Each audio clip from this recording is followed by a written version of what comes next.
Okay, तो देखो यहाँ पर हमने एक कैपेसिटर लिया है, ठीक है, तो कंडक्टिंग प्लेट, इसका एरिया ऑफ क्रॉस सेक्शन कितना है? Area of cross section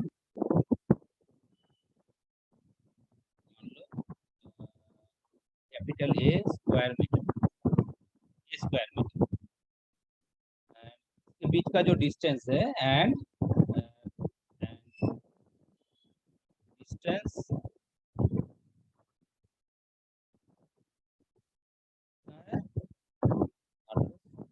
E metre, ठीक है, डिस्टेंस मतलब ये वाला डिस्टेंस, ठीक है।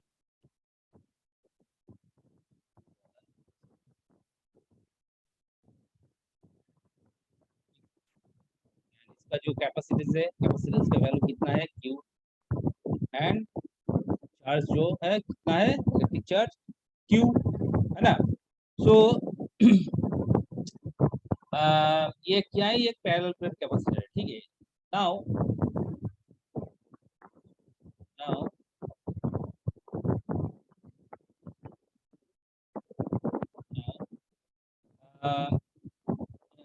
DC voltage, DC voltage V is applied across the capacitor, ठीक है, across the capacitor, क्या होगा?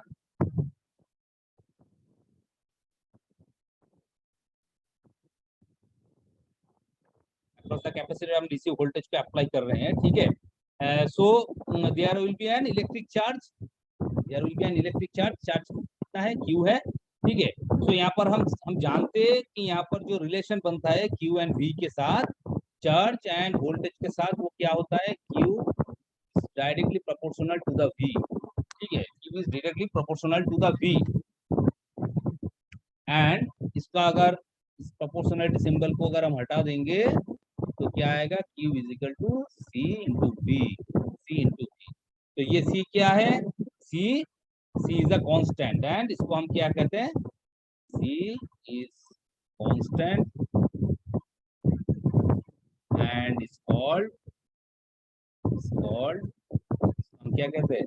कैपेसिटेंस कहते हैं, capacitance of capacitor, capacitance of a capacitor, ठीक है।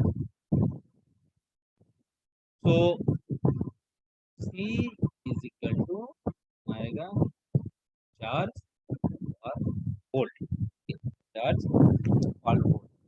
तो इसका अगर कैपेसिटेंस यहाँ पर देखो, इसका अगर हम डेफिनेशन लिखना चाहेंगे कैपेसिटेंस का, ठीक है, so क्या लिखेंगे? Capacitance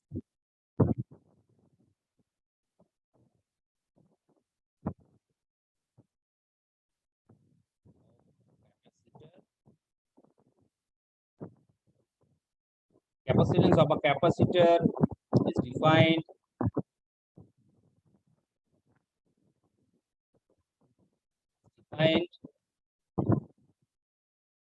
as the capacitor's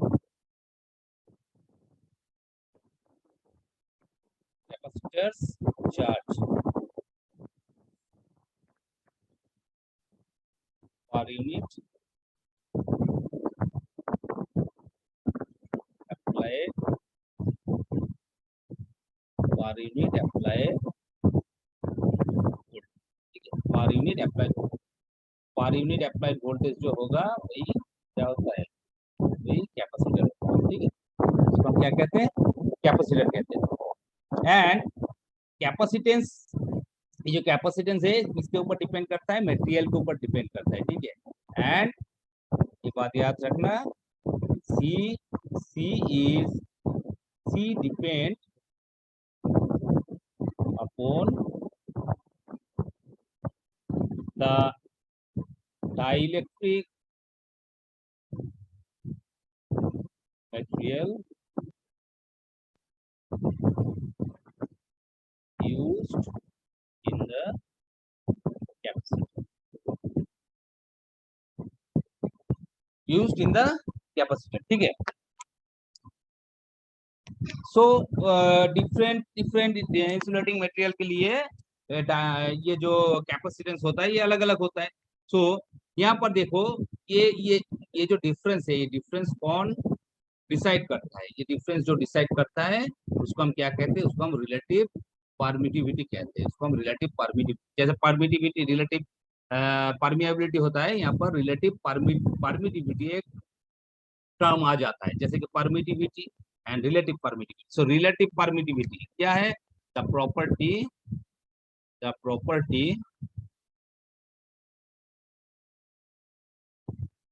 of an insulating or dielectric material that causes that causes the difference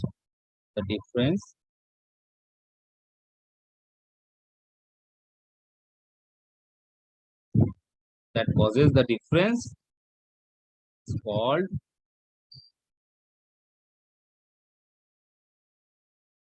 the dielectric constant। Dielectric constant, the property of an insulating material that causes the difference is called dielectric constant। और ये जो dielectric constant है इसका और एक नाम होता है, क्या होता है, relative permeability, sorry relative permittivity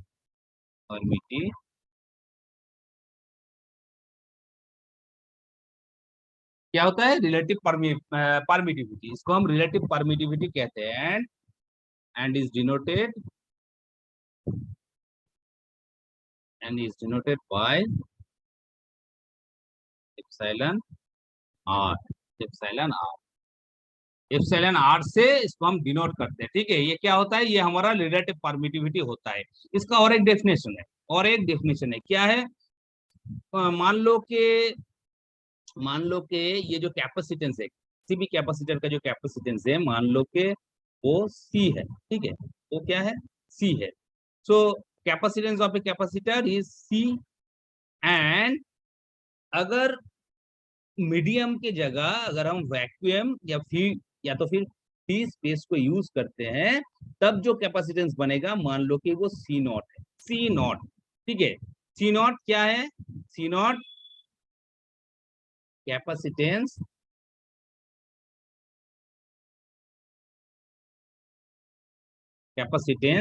of the capacitor with free space और वैक्यूम। ठीक है, वैक्यूम एज द मीडियम, ठीक है, अगर मीडियम में अगर हम वैक्यूम या तो फिर फ्री स्पेस को यूज करते हैं, तब जो उसका कैपेसिटेंस होगा, मान लो कि वो सी नॉट है। और सी क्या है, सी मटेरियल, अगर उस मीडियम की जगह हम कुछ भी डाइलेक्ट्रिक मटेरियल को यूज करते हैं तो उसका जो कैपेसिटेंस होता है वो सी होता है। तो यहाँ पर हम लिख सकते हैं कि यहाँ पर हम लिख सकते हैं कि relative permittivity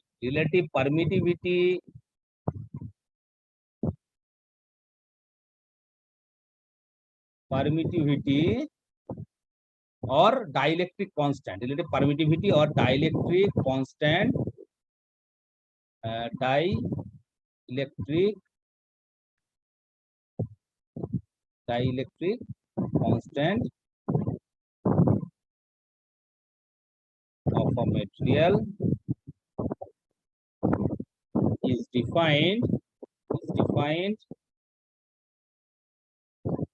as the ratio of capacitance of a capacitor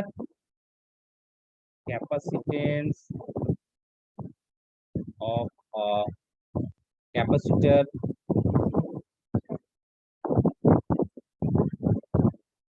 in C, capital C, ठीक है, capacitor with that material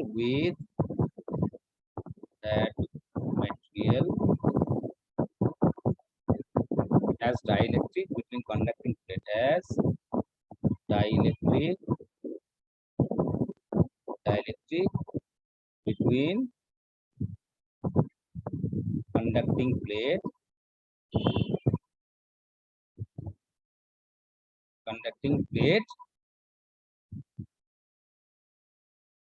in the conducting, ठीक है, the capacitance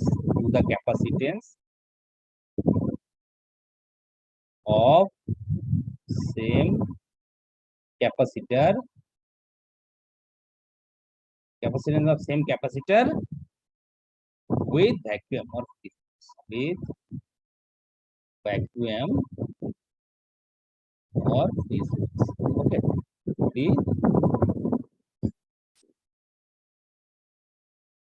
free space, ठीक है, as dielectric.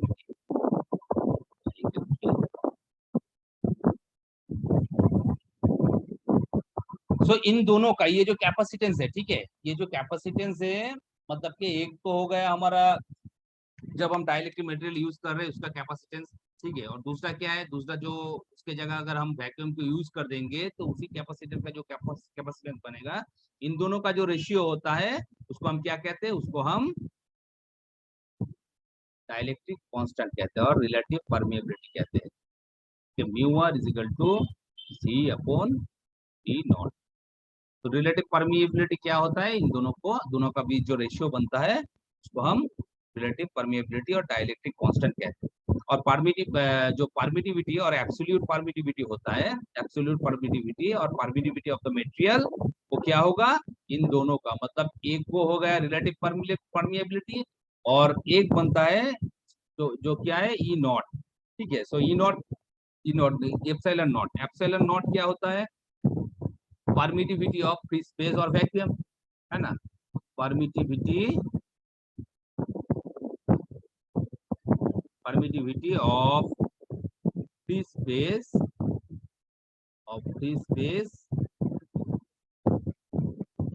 और वैक्यूम, ठीक है, परमिटिविटी ऑफ फ्री स्पेस और वैक्यूम, ठीक है। तो mu R product of mu r and product of epsilon r and epsilon naught, मतलब relative permittivity और dielectric constant and permittivity of free space, इन दोनों का जो प्रोडक्ट होता है उसको हम क्या कहते हैं, उसको हम एब्सोल्यूट परमिटिविटी कहते हैं, ठीक है। एब्सोल्यूट परमिटिविटी मतलब epsilon is equal to epsilon naught epsilon r, ठीक है, ठीक। जो एब्सोल्यूट परमिएबिलिटी होता है म्यू, ठीक है, एब्सोल्यूट परमिएबिलिटी जो होता है वही यहाँ पर एब्सोल्यूट परमिटिविटी होती है, एब्सोल्यूट परमिटिविटी, इसको क्या कहते हैं, एब्सोल्यूट परमिटिविटी,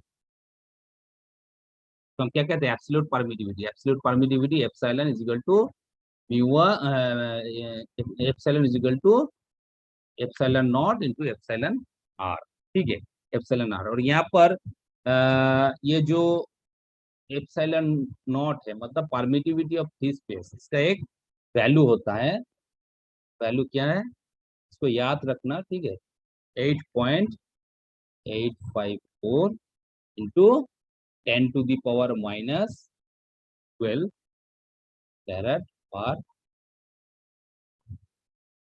क्या होगा epsilon naught is equal to 8.854 into 10⁻⁻12 farad per metre. ये क्या है? परमिटिविटी ऑफ फ्री स्पेस और वैक्यूम। ठीक है,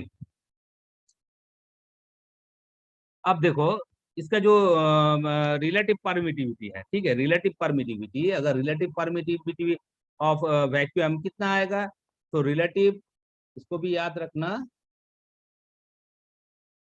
the relative permittivity, the relative permittivity of vacuum is 1, is 1। Vacuum का जो रिलेटिव परमिटिविटी होता है कितना होता है? 1। एंड एयर के लिए, एंड एयर के लिए कितना होता है? 1 से थोड़ा ज्यादा, एंड एयर इज 1.00058, के लिए थोड़ा ज्यादा होता है। ठीक है, which is taken as unit, हम इसको यूनिटी यूनिटी मान के चलते हैं। ठीक है, एयर के लिए हम यूनिटी कंसीडर करते हैं। ठीक है, अब देखो जो गैस होता है, ठीक है, जो गैस होता है इसको भी याद रखना, गैसेस हैव, सारा गैस होता है, gases have a relative permittivity slightly higher than unit, slightly higher than unit, एक से पूरा हाई होता है। ठीक है, स्लाइटली हायर देन यूनिट। ठीक है, सो यही हमारा क्या है, डाइलेक्ट्रिक कांस्टेंट और relative permeability and absolute permeability and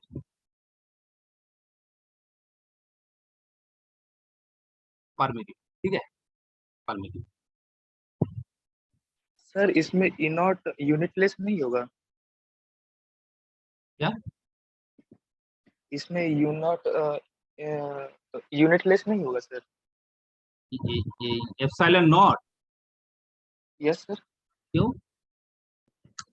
sir mu mu naught आपका यूनिटलेस था, तो इसी टाइप से इसमें एप्सिलॉन नॉट यूनिटलेस नहीं होगा? म्यू नॉट जो होता है, म्यू नॉट यूनिटलेस होता है या म्यू आर यूनिटलेस होता है? Sir mu naught sir. Sir आपका एब्सोल्यूट परमेबिलिटी का भी तो यूनिट होगा ना, फैराड बाय पर मीटर? एब्सोल्यूट परमिटिविटी और जो ये जो परमिटिविटी ऑफ फ्री स्पेस, ठीक है, ये जो एप्सिलॉन नॉट है ये भी एब्सोल्यूट परमिटिविटी है, लेकिन ये किसका है? फ्री स्पेस और वैक्यूम के लिए है ना? Yes sir. सो यहाँ पर यस सर। हाँ, सो यहाँ पर यूनिट क्यों नहीं होगा? परमिटिविटी ऑफ फ्री स्पेस और वैक्यूम जो होगा, सर एप्सिलॉन नॉट को ई बाई ई आर बोल सकते हैं? वही तो है, ये तो दिख रहा है ना। हाँ तो सर, तो दोनों का यूनिट कट जाएगा ना फिर, कहाँ पर? रिलेटिव परमेबिलिटी और एब्सोल्यूट इसका परमेबिलिटी। यूनिट बताओ तो। Farad per metre. Relative permeability का यस सर। ऐसा है? सर तो ई नॉट क्या बोलते हैं, ई आर का ही यूनिटलेस होगा ना? रिलेटिव परमिएबिलिटी का, अच्छा, रिलेटिव परमिएबिलिटी का यूनिट क्या है? यूनिटलेस है सर। ये यूनिट लेस है ना? मतलब yes sir. Mu is equal to, मान लो म्यू नॉट जो हमने पढ़ाया था मैग्नेटिक मटेरियल में, ऐसा है ना? Yes sir. इसका यूनिट है? No sir. सो तुम कह रहे हो mu naught is equal to mu upon mu R, इन दोनों का यूनिट कैंसिल हो जाएगा तो म्यू नॉट का यूनिट नहीं रहेगा।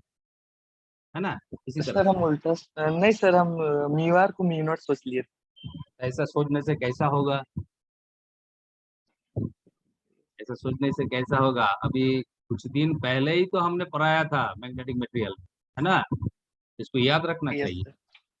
सो यहाँ पर म्यू, ये जो एप्सिलॉन आर मतलब रिलेटिव परमिएबिलिटी और रिलेटिव परमिटिविटी, और जिसको हम डाइलेक्ट्रिक कांस्टेंट कहते हैं, उसका यूनिट नहीं रहता है, ये यूनिट लेस है। बट जो एब्सोल्यूट परमिएबिलिटी होता है और परमिएबिलिटी ऑफ फ्री स्पेस और वैक्यूम होता है, उसका यूनिट क्या होता है, फैराड पर मीटर होता है, ये भूलना मत, ठीक है।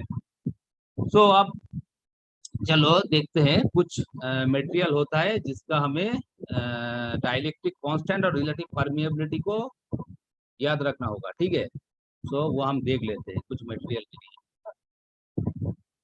सो यहाँ पर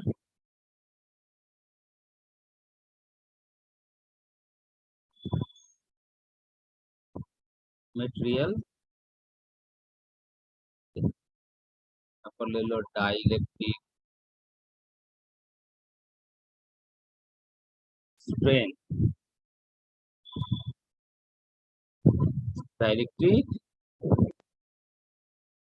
स्ट्रेन, डाइलेक्ट्रिक स्ट्रेन का यूनिट क्या है, क्या बताया था, रिलेटिव परमिटिविटी, क्या बताया था, केवी पर एमएम। केवी, थोड़ा जोर से बोलो, क्या है, केवी पर एमएम,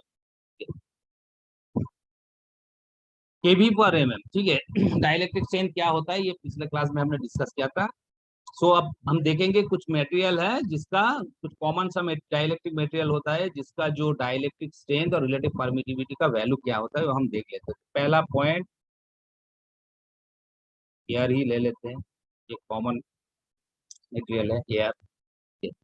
सो एयर के लिए जो डाइलेक्ट्रिक स्ट्रेंथ होगा केवी पर मिलीमीटर कितना होता है, 3, एंड इसका जो रिलेटिव परमिएबिलिटी होगा 1.00058, इसको हम 1 मान सकते हैं, ठीक है, 1, ठीक है। दूसरा क्या है, प्लस,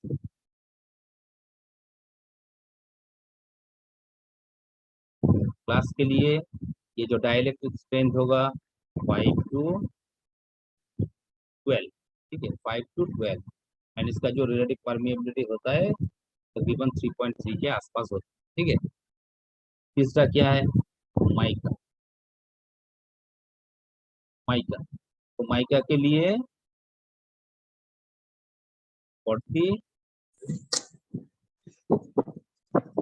150, ठीक है, 40 टू 150 केवी पर मिलीमीटर, इसका जो डाइलेक्ट्रिक स्ट्रेंथ होता है, एंड माइका का जो रिलेटिव परमिएबिलिटी होगा वो 3, ठीक है, कभी कभी 2.5 से 7 भी दिखाता है, ठीक है, तो इसका हम एक स्टैंडर्ड ले लेते हैं 3.3, जो क्या होता है, माइका होता है, ठीक है।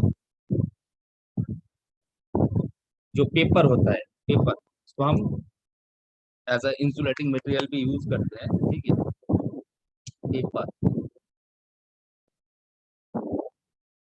इसका कितना होगा, 4.8,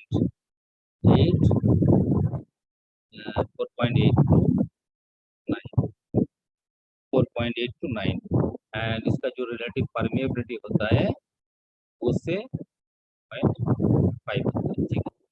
नेक्स्ट हम ले लेते हैं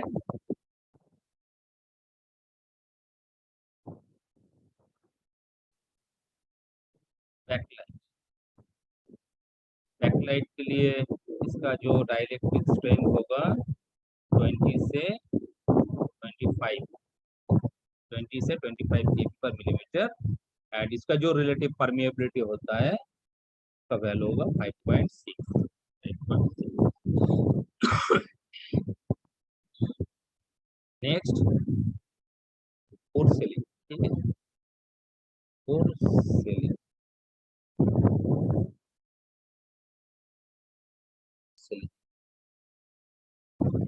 पोर्सेलिन के लिए कितना होगा, 9.02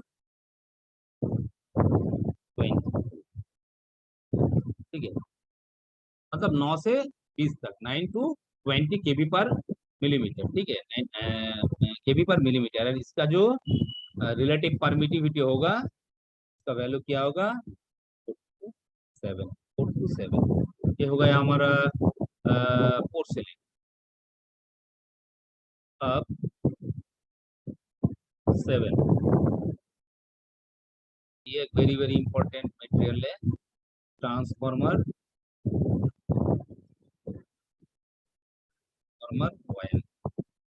बताओ तो ट्रांसफॉर्मर ऑयल का नॉर्मली डाइलेक्ट्रिक स्ट्रेंथ क्या होता है, ये तो तुम लोगों को मालूम होना चाहिए, इसी में तुम लोग पढ़ चुके हो। तो ट्रांसफॉर्मर ऑयल के लिए कितना होगा, 21 के 25 to 30, ठीक है, 30 के भी। ये हमेशा एक क्वेश्चन आता है कॉम्पिटिटिव एग्जाम में, ट्रांसफार्मर ऑयल जो होता है उसका डाइलेक्ट्रिक स्ट्रेंथ कितना होता है, ठीक है। तो वहां पर तुम लोगों को देखना कि ये 30 केबी पर मिलीमीटर, यही ऑप्शन वहां पर दिया जाता है। तो उसका आंसर 30 होगा, तो 30 तुम लोगों को लिखना है, ठीक है। लेकिन इसका जो रेंज बताया जाता है वो 25 से 30 तक की इसका डाइलेक्ट्रिक स्ट्रेंथ होता है। एंड इसका जो रिलेटिव परमिएबिलिटी होता है, कितना होता है, 2 होता है, 2 के आसपास होता है, ठीक है। एंड फाइनली और एक मटेरियल है जो क्या है, राबर। राबर, तो राबर के लिए हमारा जो डाइलेक्ट्रिक स्ट्रेंथ होगा वो 12 से 28 केबी पर मिलीमीटर होता है, ठीक है, 12 से 28 किलोमीटर पर किलो वोल्ट पर मिलीमीटर, ठीक है। एंड जो इसका जो रिलेटिव परमिटिविटी होता है कितना होगा, 2.3 टू, ठीक है। सो रबर के लिए डाइलेक्ट्रिक स्ट्रेंथ कितना होता है, 12 to 28 किलो वोल्ट केवी पर मिलीमीटर। एंड इसका जो रिलेटिव परमिटिविटी होगा 2.3 से 3.5 तक होगा। सो इस चार्ट को, ये हर एक मटेरियल इंपॉर्टेंट है, ठीक है, कॉम्पिटिटिव एग्जाम में पूछा जाता है। ये सब मटेरियल का जो डाइलेक्ट्रिक स्ट्रेंथ या तो फिर रिलेटिव परमिएबिलिटी, और इसको ऐसे भी पूछा जाता है कि डाइलेक्ट्रिक कांस्टेंट, ठीक है, डाइलेक्ट्रिक कांस्टेंट। तो अगर डाइलेक्ट्रिक कांस्टेंट पूछेगा तो वो रिलेटिव परमिएबिलिटी है, ठीक है, ये बात याद रखो। तो ये सब जो मटेरियल है डाइलेक्ट्रिक मटेरियल, इसका dielectric strength and relative permeability, इसको लोगों को थोड़ा याद रखना है, ठीक है। सो ये हो गया हमारा रिलेटिव परमिएबिलिटी एंड परमिटिविटी, ठीक है।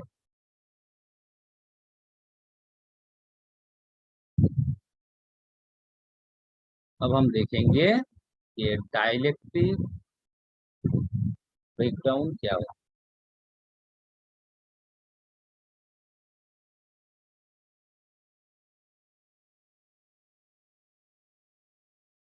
डाइलेक्ट्रिक ब्रेकडाउन क्या,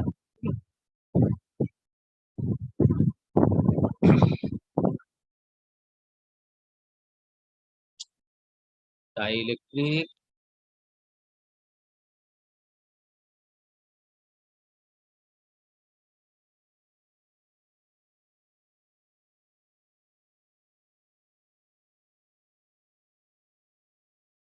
डाइलेक्ट्रिक, ठीक है।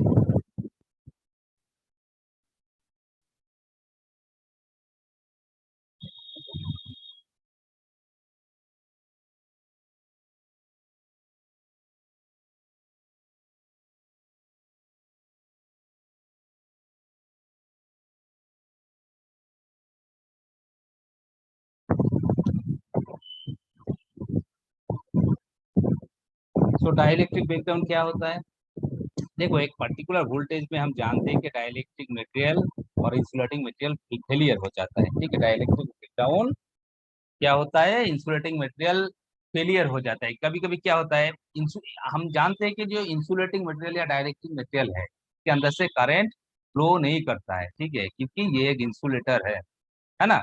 तो ये फ्लो ऑफ करंट को प्रिवेंट करता है, फ्लो ऑफ करंट को प्रिवेंट करता है।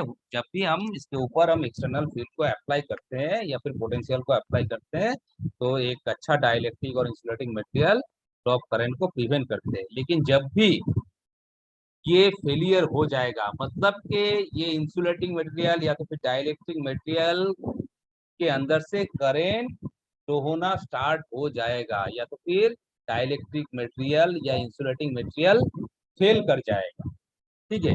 तो उसको हम क्या कहेंगे, फेनोमेना को हम कहेंगे डाइलेक्ट्रिक ब्रेकडाउन, ठीक है। इसको हम क्या कहेंगे, इसको हम डाइलेक्ट्रिक ब्रेकडाउन कहेंगे। तो डाइलेक्ट्रिक ब्रेकडाउन का जो डेफिनेशन होगा वह देख लो।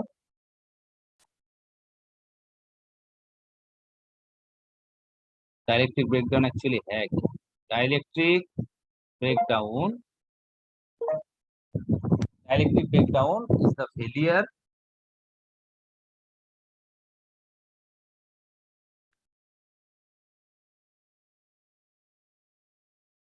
the failure of an insulating material to prevent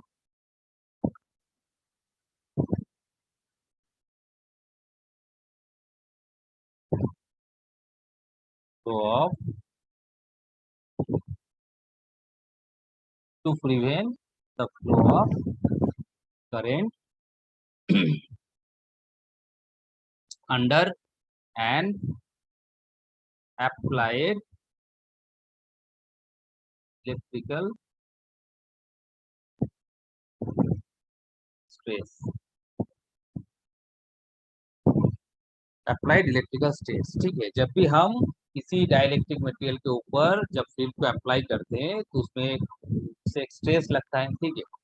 तो नॉर्मल केसेस में क्या होता है, इंसुलेटिंग मटेरियल तो वो करंट को तो रोक देता है, ठीक है, फ्लो ऑफ करंट को प्रिवेंट कर देता है। लेकिन जब भी वो रोकने पे असमर्थ रहेगा, ठीक है, मतलब कि अब डाइलेक्ट्रिक मटेरियल या फिर इंसुलेटिंग मटेरियल के अंदर से करंट फ्लो होना स्टार्ट हो जाएगा, तब हम कहेंगे कि ये मटेरियल ब्रेकडाउन हो चुका है, ठीक है। सो यही इसका डेफिनेशन है, ठीक है। इस फेनोमेनन को क्या कहते हैं, इसको डाइलेक्ट्रिक ब्रेकडाउन कहते हैं। So dielectric breakdown is the failure of an insulating material prevent the flow of current under an applied electrical stress.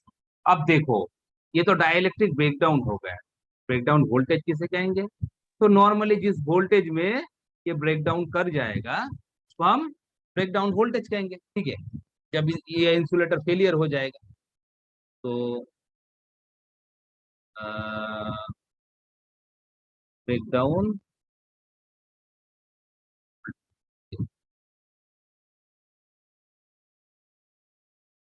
Breakdown voltage, तो breakdown voltage voltage breakdown voltage is the voltage at which the failure occurs. This is the failure occurs, ठीक है। And the material and the material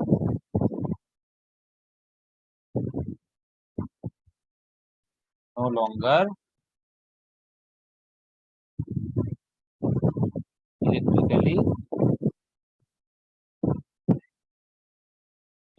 electrically insulated।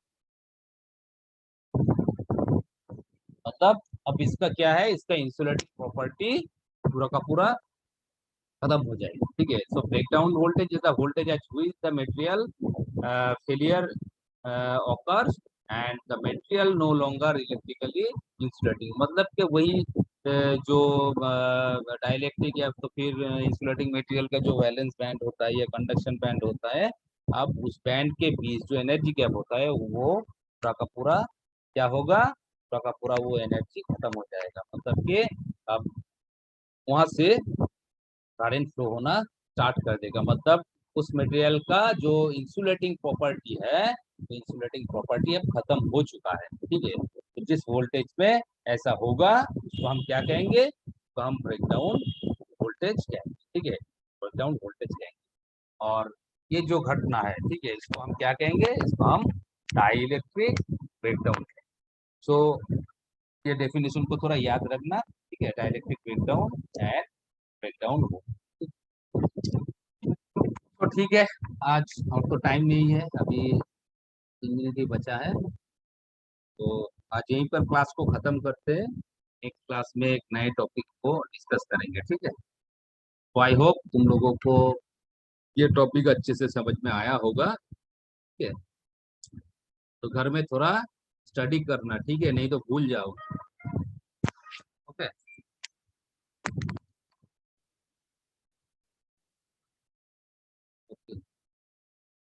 अच्छा, ये Pranab class में है क्या? तो प्रणब, मुझे वो अटेंडेंस व्हाट्सएप कर देना, ठीक है। दो ही attendance, first and second, 2 class का ही अटेंडेंस व्हाट्सएप करना।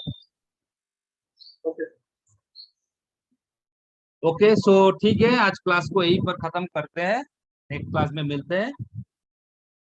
Okay, thank sir you. Google पे अपलोड कर दीजिएगा ना आज वाला। हाँ, गूगल में शायद मैं 3-4 जो नोट्स है अपलोड कर दिए हैं, ठीक है, तुम लोग देखा है ना, पिछले क्लास सर का जो नोट्स है वो हमने अपलोड कर दिए हैं, तुम थोड़ा देख लेना, ठीक है, और ये वाला हम अपलोड कर देंगे। सो ओके, ठीक है, चलो क्लास को यहीं पर खत्म करते हैं, thank you. Thank you, sir. Thank you, sir. Thank you, sir.